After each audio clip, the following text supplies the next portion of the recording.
Buying a new computer while you're on a budget can be a difficult process, but you're gonna need working hardware in order to stream, especially if you're streaming PC games.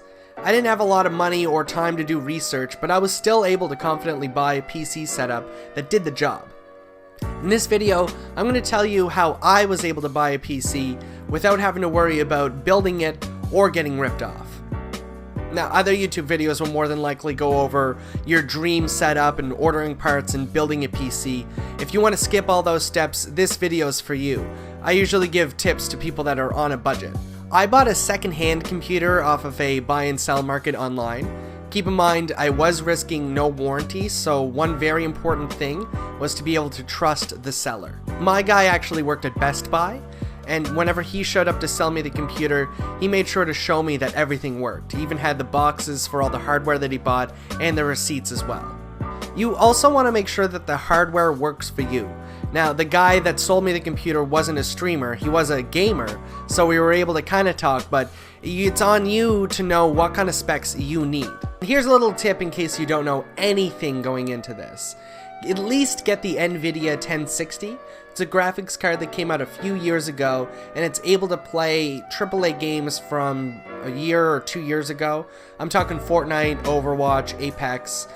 OBS and NVIDIA also work really well together, so that's a huge plus. Another good tip is to ask the seller to run a benchmark software. This will show you how well it renders 3D environments, which is a big thing for video games and streaming. As far as hardware goes, just make sure that you have a solid-state hard drive. Those are standard nowadays. Also make sure that you have enough space, so if there's an older hard drive in there that gives you an extra terabyte, that's good. Make sure that it has things like USB 3.0, USB-C.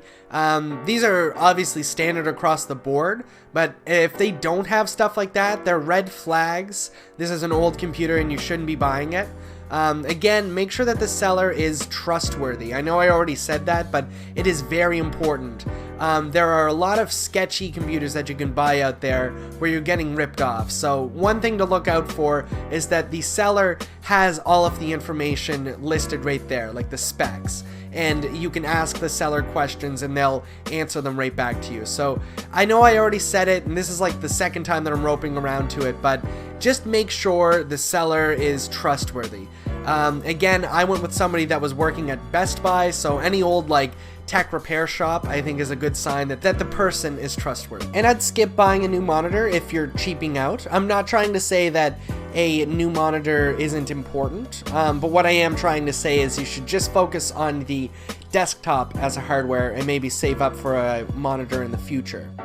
This is my favorite method of buying a new computer.